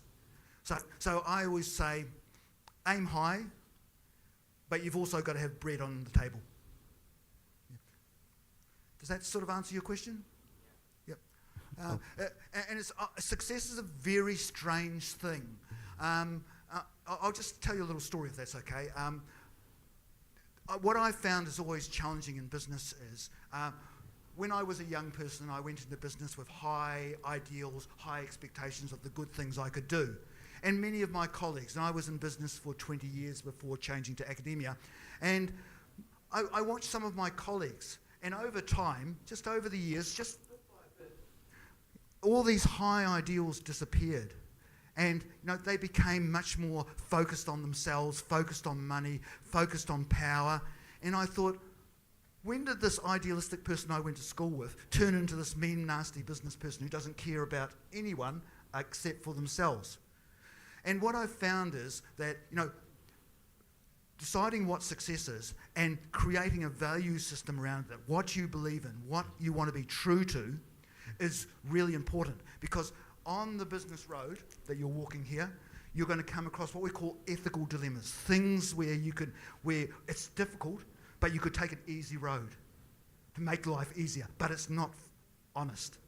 And then you take another one, and another one later on, and suddenly you're in a very different place than where you wanted to be as a business person. And I remember on an occasion, this is going back quite a long time, 1989. My manufacturing business, it was a very difficult time in New Zealand. Like the global financial crisis, New Zealand had one of those in 1989. And our company was only barely surviving. I had a lot of staff and I wanted to be able to pay them every week. They had their families, their hopes, their aspirations. They needed their money too. But we were not selling much furniture. It was difficult getting money, and I was really struggling to run my business.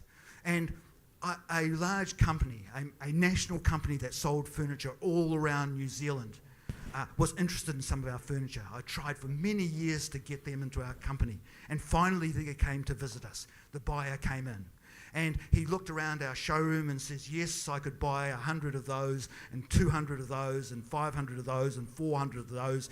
And my eyes were going ching, ching, ching, ching, thinking, money, that I can pay the bills and keep my staff and they won't lose their jobs.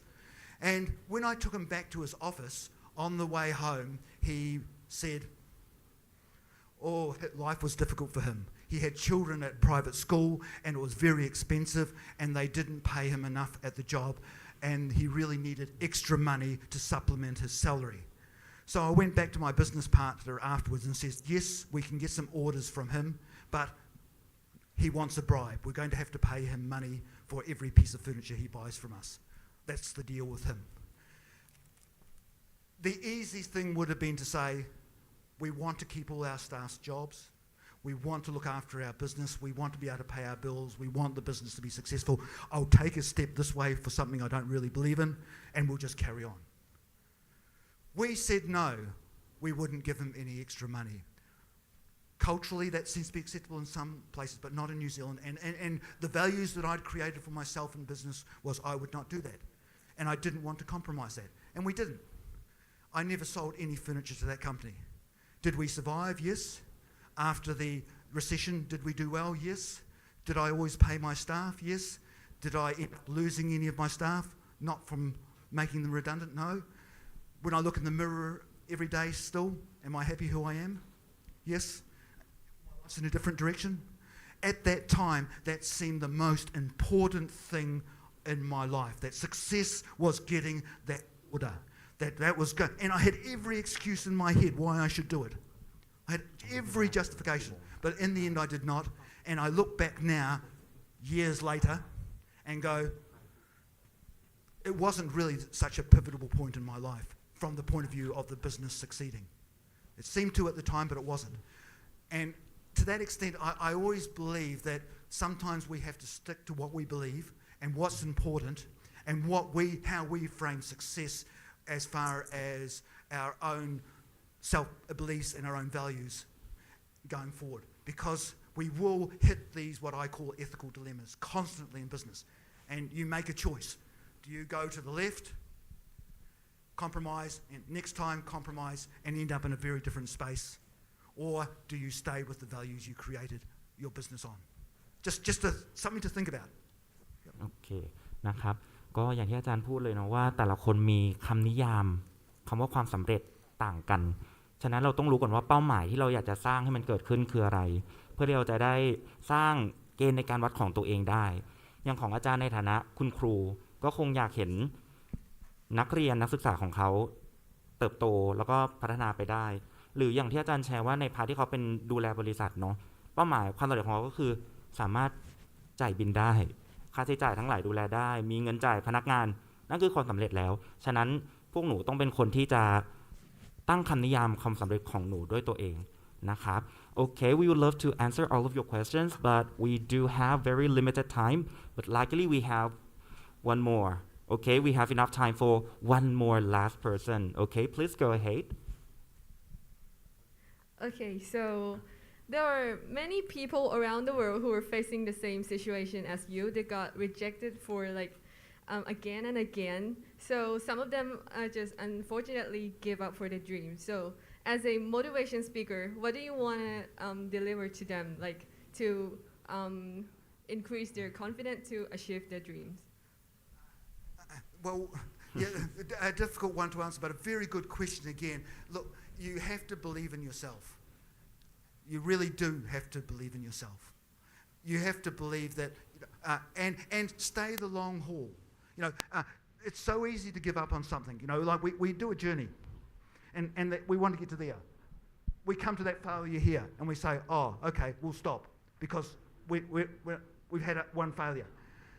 It took me 13 years. I was a 36-year-old who ran a business and wanted to change to be an academic. It took me 13 years, 3 degrees, one after the other, 13 years, many, many no's, and staying to the same belief of what I want to do, that there. And that's probably the hardest part of dealing with failures, that don't forget that you have that goal at the end. Don't give up along the way. Don't give up at 5-0 in the football game. You might come back. Those type of scenarios. So that would be my most important thing. Believe in yourself and remember everything is a long game. If you want everything to be easy now and quick, you'll never achieve great things in your life. It's all a long game. Stay with the long game. It's a marathon, not a sprint. โอเคสรุปสั้นๆก็คือทำในสิ่งที่เชื่อและเชื่อในสิ่งที่ทำนะครับแล้วก็อย่ายอมแพ้อะไรง่ายๆนะจ๊ะโอเค so that's all for the Q&A session นะครับโอเคเดี๋ยวเชิญพี่พิธีกรเลยครับ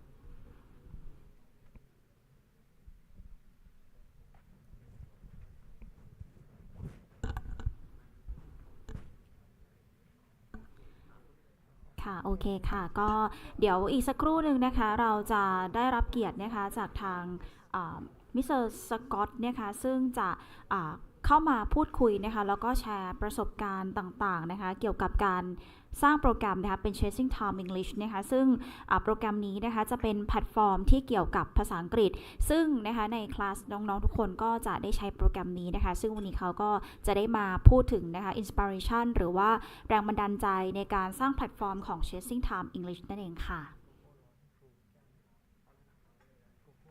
เอาละค่ะเดี๋ยวอีกสักครู่หนึ่งนะคะระบบ Zoom ก็จะเริ่มออนมาแล้วค่ะ Hello, Mr. Scott. Hello. Yes, can you hear me? Let's see.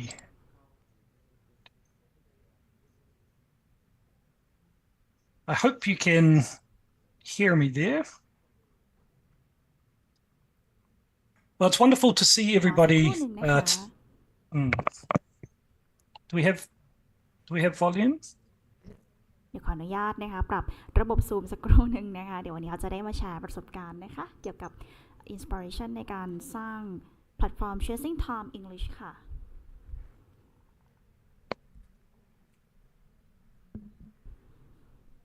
Can you hear me now? I wonder. I hope so.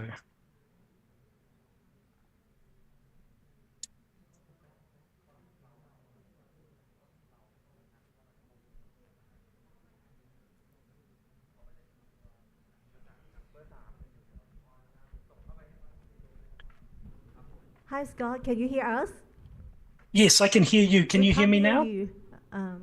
เสียงไม่ออกค่ะ Sorry, we were trying to resolve the problem. We can't hear you. Can Okay. you try speaking? How does that sound? Okay. Can you hear us? Yes. Okay. All right. Okay. You are now. The floor is yours. Thank you so much. And it's very nice to see everybody today. And I was very grateful to actually hear the end few questions from the last speaker. Some really important points there. What I'm going to try and do now, I hope perhaps I can share my screen.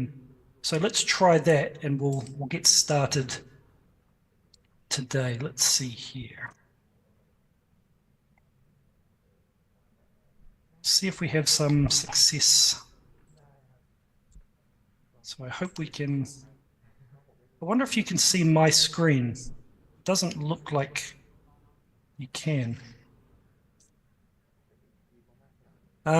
So I guess maybe there we go. That's working. So I think we've got the technical issues out of the way. So that's great. So yeah, my name is Scott Granville, and I'm the co-founder and managing director from Chasing Time English. And what I would like to do today is to talk a little bit about the journey that I've had with Chasing Time English.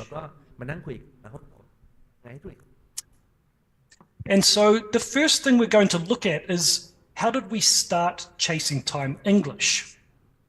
And so I had been making movies and TV series for more than 10 years with my co-founder, Ben Woolen, and you'll see both of us in a couple of the photos here.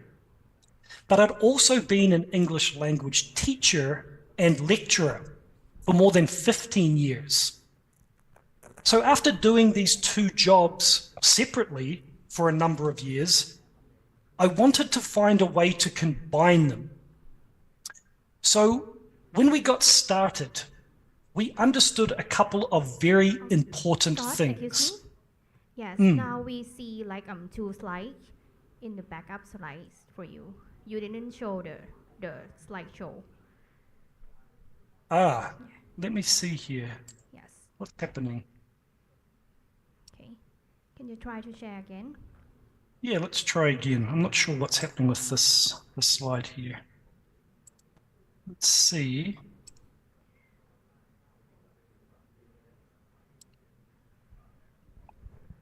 Are we?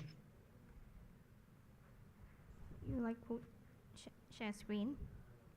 Yeah, I'm not sure. I'm not sure what's happening. Yeah, now it's okay. Now it's okay. Yeah. Let's see. Maybe this time we'll have success. Let's see if we can. Okay. I hope you can see this screen here. So, as I was saying, so when we got started, we understood a couple of important things. And the first thing was that people all around the world really love to watch TV drama series. And the second thing was that if learners could enjoy the experience of watching, but at the same time learn valuable language skills, it would be a winning combination. So we got a group of really talented people together who believed in the project. And we decided to create our first TV drama series for English language learners. Now, it was an important decision for us to use episode drama series, because at the end of each episode, we could create what we call a cliffhanger. That means an unfinished storyline. And what that does, it means that the learner wants to come back to find out what happens next. And so then the studying becomes exciting because you wait to see what's going to happen with your favorite characters and your favorite storyline. And then the next thing I want to look at here is some of the consumer insights that we've found over the last couple of years. Now, we started out by testing different age groups and learning levels. And the first series we created was called Fortune. And that was designed for upper intermediate learners. And it was very successful for the university level. But as we grew, we wanted to expand and we wanted to find new users and new learners. So then we made a couple of series at the intermediate level, and we started to focus on high school students. Now, by this stage, we realized that the style of learning, so watching TV drama series with activities, was popular with all ages. And then in 2021, so about 2 years ago, we partnered with Education New Zealand and the Future Learn platform. And we found something really exciting. The style of learning was not interesting just for high school and university students, but for all learners. For learners aged from 15 years all the way up to 55 and older, they all enjoyed this experience. And so now in 2023, we've had users in over 150 countries around the world. And one of the keys to providing a positive learning experience is we've found that make the content interactive. So we want to make sure that users can discuss the stories, they can discuss the characters with other viewers online. And so what that does, it creates a choice. If a learner wants to learn as a social activity, or if they prefer it as an individual one. So we now have high school students, we have university students, we have people working in jobs that use English in everyday communication, learning with our drama series. And now it becomes our responsibility to make sure that the stories are engaging and it keeps the users interested. Okay, so whenever we're looking at a startup business or as an entrepreneur, we always want to think about these two things. What is the problem? And then what's the solution that we are offering to solve the problem? So I think back to when I was a classroom teacher, and I was always looking for video content that was useful, but also interesting. And my reason is this: learning a language is really challenging. So at least it should be a fun and engaging experience. I kept looking and I kept looking, but I couldn't find the type of storytelling available. Now, occasionally I'd find some useful video content on YouTube, but it required a lot of modifying and it really wasn't suitable for English language education. So Ben and I had been really successful with making short films. So what we decided to do is to take this and make episodic TV drama series with exciting language learning. Now, what we do is we follow this process. We write the script first, so we create an interesting story. And then with our team, we look at the language and dialogue to match each level of learning. So let's say, for example, the elementary level. We take the language and we make it much more simple. And we make the conversations shorter. And that allows learners at a lower level to understand the story as it's told. And then we film the series and we also create learning activities. So the solution for one step further, when a student starts learning with Chasing Time English, before they watch an episode, we provide them with the key vocabulary from the story. And why do we do this? Well, it helps with comprehension and it helps with understanding for when they watch the episode. And then during, and after watching, learners can meet and enjoy the characters and the story, but at the same time, build knowledge of the English language. And so the final step, and this has taken us 3 or 4 years to get to this point, and it actually reminds me of what the previous speaker was saying, things take time. So what we have done now is we've taken all of the drama series, all of the learning activities, and put them on an online platform. So you can watch, you can improve your English, and all in one place while having a positive learning experience. Okay. Now, this is always a very interesting part of being a business owner or a startup business. There will always be challenges, and the best thing you can do is try to find solutions or opportunities. So you can probably imagine that video production requires a lot of resources. It requires people, it requires technology, and it requires equipment. So even getting our first drama series completed, it took a long time to prepare and to film and then complete the learning activities to go with that. There were times when I was uncertain and our team was uncertain, would we even finish the first drama series? The next challenge is that New Zealand is a long way away from most of the world. So sometimes it's very difficult because of the physical location to make those trust relationships with schools, organizations, and businesses in other countries. We had to keep reminding ourselves that creating a new idea takes time. It takes time for people to understand the value of what you are providing. But if you truly believe that it can be done, it's important to never give up. So we started with an idea, and then we got talented people to work with us, which is really important. Good ideas require the help of good people.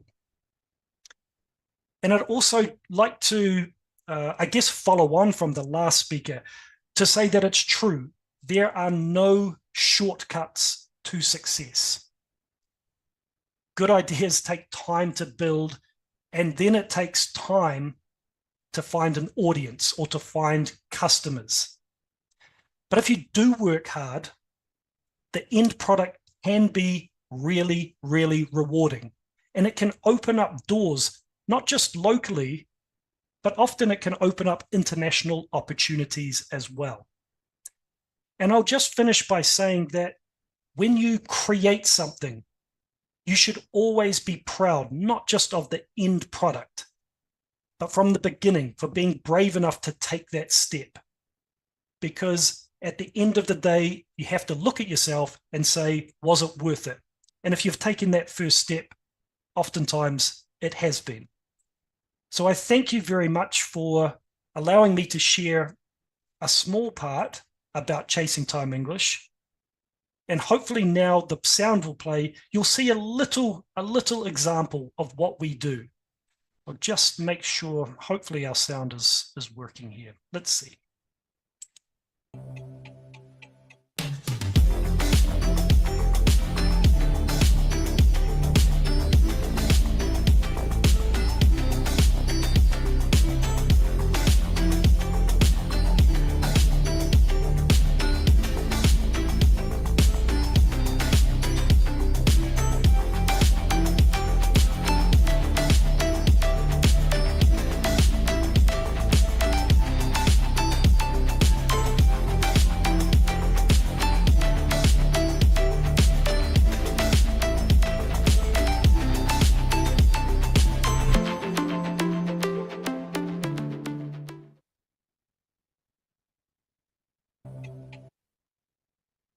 Okay, I think, well, maybe I've disappeared again. Hopefully I'm still there.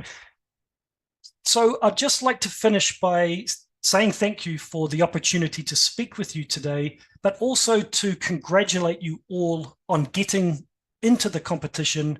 And I really wish you, from all of the Chasing Time English team, we wish you all the very best for the rest of the program. And thank you, and I hope now there might be time for some questions. Thank you very much.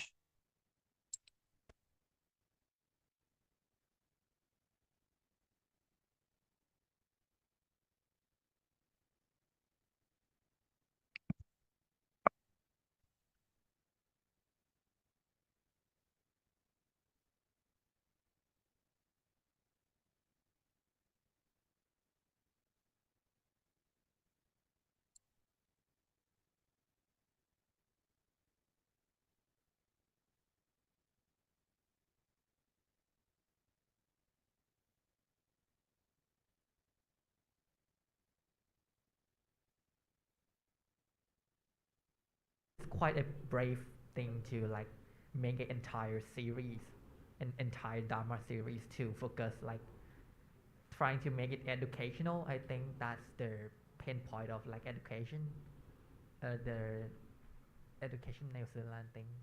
So like I don't know why like you say that there's almost like no materials in the market, but in order to make a movie, I think that would like take a lot of time and money, right? And the end result would be just one series. But if you have to make a platform, it would require like a lot of series, right? Do you have like any plans in that kind of field? Yeah. Good. I came in late. I may have missed the start, but I believe I understood the question here. So at the moment, we have 12 drama series. So we have about 60 episodes. And you're right, one of the biggest challenges is that video production takes a lot of resources. It can be expensive. And so in New Zealand, we're very lucky to have a talented community, but it's quite a small country. So the team that we work with have done so for a number of years, and we always wanted to get to the final stage. One series was not enough. 2 series was not enough. We want to make English language exciting and engaging for elementary all the way through to advanced learners. So as I speak to you, we have been creating the series for almost 5 years. And I agree with you that one series would not be enough. We want to make sure that all learners can enjoy this different way. But it was certainly a major challenge to think about it.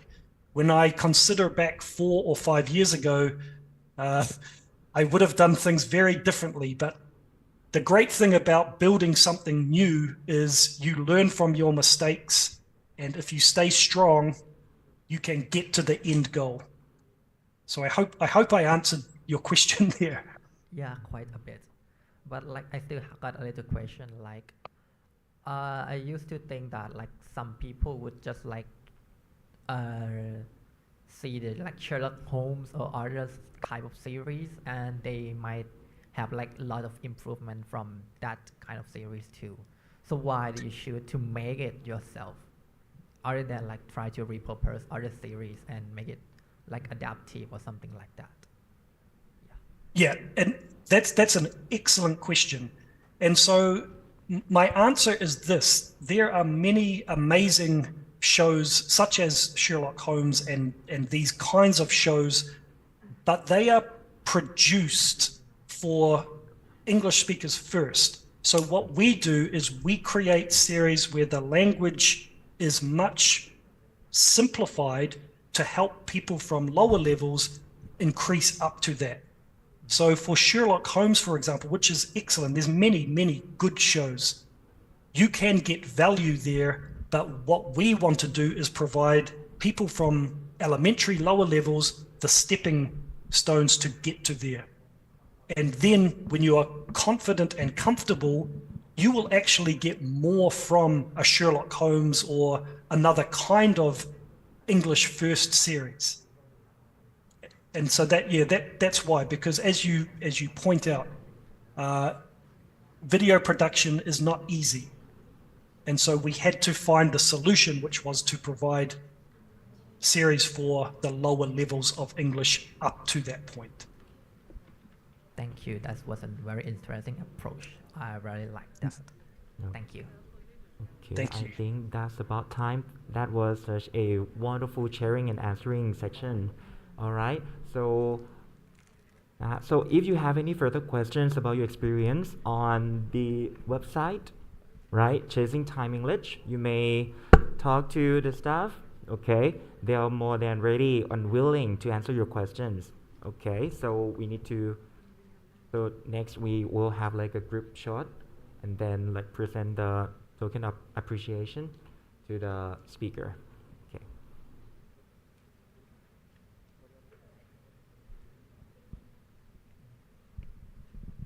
Thank you very much Mr. Scott Thank you very much ขอบคุณมากค่ะแล้วก็ณโอกาสนี้นะคะดิฉันขออนุญาตเรียนเชิญนะคะท่านผู้อำนวยการนะคะหน่วยงานการศึกษานิวซีแลนด์ประจำประเทศไทยนะคะและฟิลิปปินส์สถานทูตนิวซีแลนด์นะคะได้ขึ้นมากล่าวนะคะปิดเล็กๆน้อยๆให้กับทุกท่านค่ะขอเสียงปรบมือต้อนรับคุณช่อทิพย์ประมูลผลด้วยค่ะ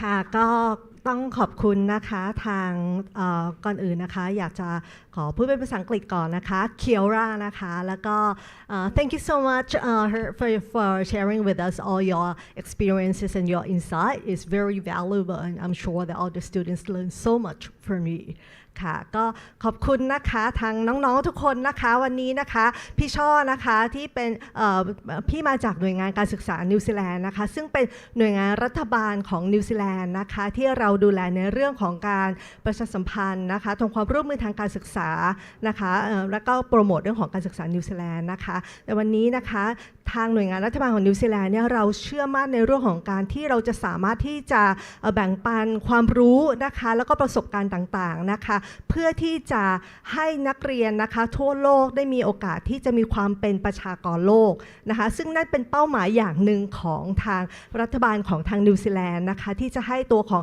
นักเรียนนิวซีแลนด์เองหรือว่านักเรียนต่างชาติเองได้มีโอกาสที่จะแบ่งปันความรู้นะคะองค์ความรู้ต่างๆไม่ว่าจะเป็นรูปแบบของการศึกษาหรือว่ารูปแบบต่างๆในการที่เราจะสามารถทำความร่วมมือกันได้วันนี้ก็เป็นส่วนหนึ่งในกิจกรรมที่เราทำนะคะก็หวังว่าน้องๆจะได้เรียนรู้จากประสบการณ์ที่ทางอาจารย์เฮิร์บได้แบ่งปันแล้วก็ตัวอย่าง case story จริงๆนะคะจากตัว Chasing Time English ว่าเขาเริ่มต้นธุรกิจมาจากไอเดียอะไรและสามารถที่จะนำออกมาไปใช้ได้เพราะเขาเห็นว่าโอกาสมันมีตรงไหน pain point คืออะไรแล้วเขาสามารถที่จะนำตรง pain point ตรงนี้มาสร้างธุรกิจได้จริงๆน้องๆตรงนี้เป็นผู้สร้างนวัตกรรมนะคะน้องอยู่ในโครงการที่ดีมากๆและพี่ก็เชื่อว่าน้องๆสามารถที่จะเอาสิ่งความรู้เหล่านี้นะคะนำไปใช้ได้ต่อไปในอนาคตได้ด้วยสิ่งที่สำคัญที่อยากฝากไว้ก็คือคิดใหญ่นะคะแล้วก็ทำต่อไปนะคะอย่าล้มเลิกสิ่งที่พี่ได้จากการที่ฟังจากอาจารย์เทิร์บวันนี้ก็คือ no ไม่ใช่ no นะคะ no ไม่ใช่ no เพราะฉะนั้นทำต่อไปนะคะแล้วก็ก้าวต่อไปนะคะในสโลแกนของตัวหน่วยงานการศึกษานิวซีแลนด์ของเราคือ think new นะคะเพราะฉะนั้นก็คือคิดใหม่ทำใหม่ตลอดเวลานะคะไม่หยุดอยู่กับที่นะคะก็หวังว่าสิ่งเหล่านี้น้องๆจะสามารถที่จะนำไปใช้ในชีวิตต่อไปในอนาคตข้างหน้าได้นะคะแล้วก็ขอให้ทุกคนนะคะประสบความสำเร็จในโครงการตรงนี้ด้วยค่ะขอบคุณมากค่ะสวัสดีค่ะคุณช่อทิพย์ประมูลผลนะคะขอบพระคุณมากค่ะณโอกาสนี้ขอเรียนเชิญคุณสดานันท์ล้อเพนค่ะตัวแทนจาก NIA นะคะได้มอบของให้กับทางทีมงาน Education New Zealand นะคะแล้วก็ University of Canterbury Representative ค่ะเรียนเชิญค่ะขอเสียงปรบมือต้อนรับคุณสดานันท์อีกครั้งหนึ่งด้วยค่ะเดี๋ยวเรียนเชิญคุณช่อทิพย์นะคะรับมอบของรางวัลนะคะ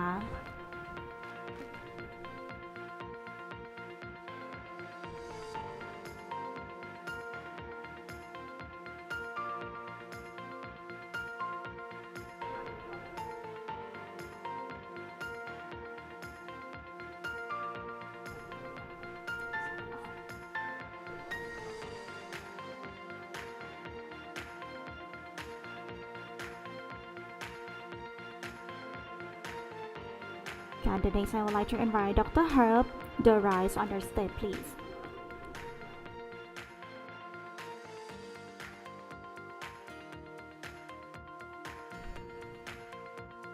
โอเคค่ะเดี๋ยวคุณสดานันท์จะได้มอบของให้กับทางดร. เฮิร์บสปีกเกอร์ของเราอีกท่านหนึ่งด้วยนะคะ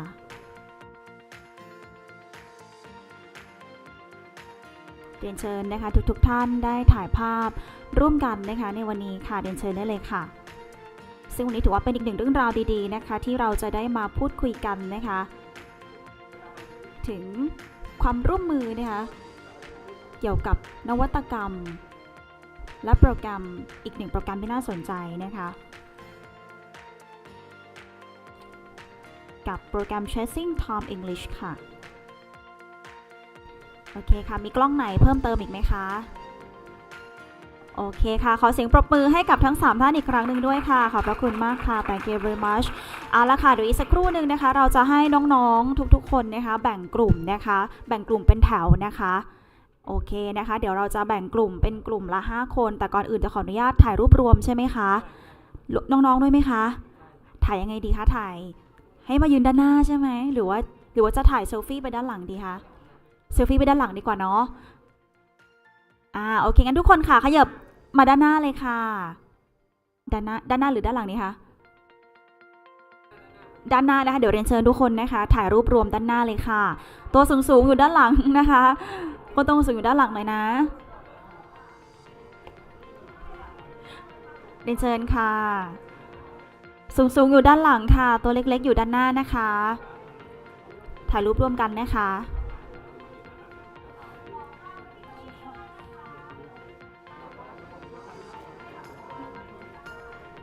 ค่ะเดี๋ยวเรียนเชิญถ่ายรูปร่วมกันเลยค่ะโอเคนะคะตัวสูงอยู่ด้านหลังนะคะคนตัวเล็กอยู่ด้านหน้านะคะเรียนเชิญเลยค่ะเรียนเชิญทีมของ Education New Zealand ด้วยนะคะเรียนเชิญสปีกเกอร์ด้วยค่ะโอเคค่ะขยับได้ไหมคะขอซ้อนไหล่กันนิดนึงได้ไหมคะติดกันหน่อยนึง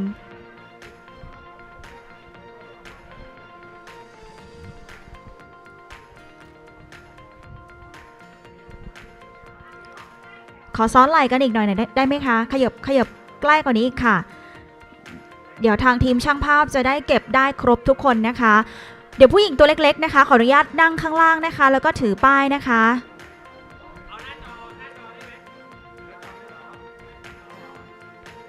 ขยับเข้าไปค่ะขยับเข้าไปอีกนะคะซ้อนไหล่เข้าไปอีกนะคะเดี๋ยวเพื่อนจะไม่ได้เข้าเฟรมนะคะขยับเข้าไปหน่อยค่ะขยับนะคะด้านซ้ายมือของเวทีนะคะขยับเข้ามาอีกค่ะผู้หญิงตัวเล็กนั่งด้านล่างนะคะ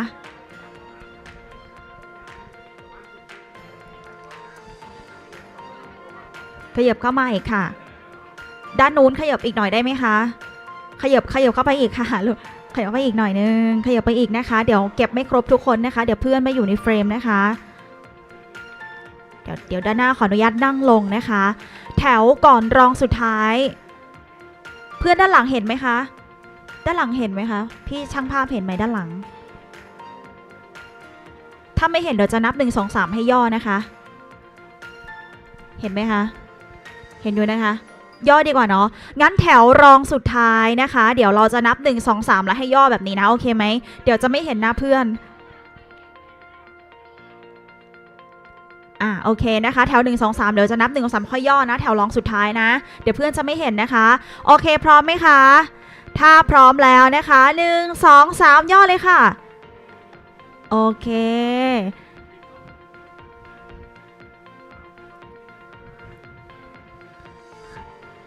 ชูไม้ชูมือกดไลค์ค่ะโอเค1 2 3ข้างหลังชูขึ้นแบบชูสูงเลยลูกชูสูงเลยสุดแขนเลย1 2 3แถวรองสุดท้ายย่อนิดนึงค่ะ1 2 3 1 2 3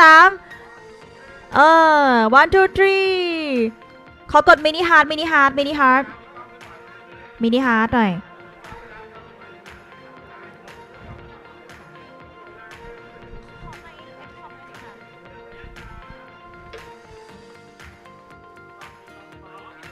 โอเคช็อตต่อไปจะเป็นวิดีโอนะคะวิดีโอให้กบโอเค1 2 3เฮนะคะพร้อมไหมคะขอเป็นโค้ชทีม4 Innovator ได้ไหมคะน้องๆจำได้ไหมโอเคค่ะเดี๋ยวพี่ให้สัญญาณนะคะเดี๋ยวพี่ให้สัญญาณฟังพี่นะเดี๋ยวพี่ให้สัญญาณ1 2 3 Steam 4 Innovator เฮ้พร้อมกันยาวๆโอเคปะจนกว่าพี่เขาจะสั่งคัดโอเคไหมคะพร้อมไหมคะพร้อมเปล่าโอเคค่ะพี่ได้เลยค่ะ1 2 3 Steam 4 Innovator เย้ไม่ได้ไหมขออีกรอบ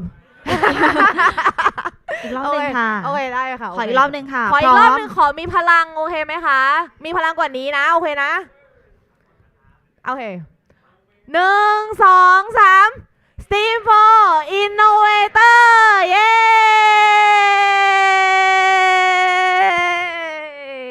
โอเคค่ะ เย้ขอบคุณทุกคนค่ะอ๋อยังไม่จบมีกล้องกลางอีกกล้องหนึ่งค่ะโอเคยิ้มค่ะกดไลค์ค่ะ1 2 3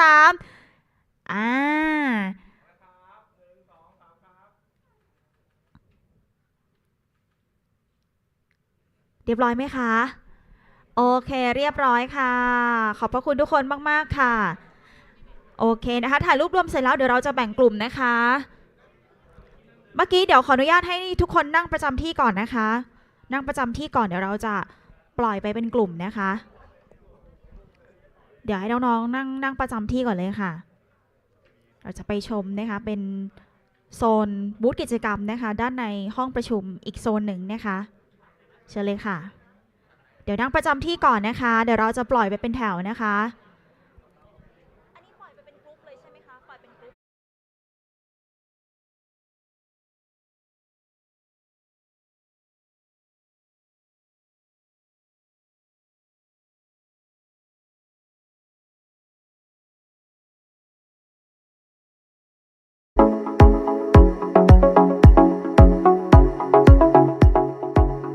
Recording stopped.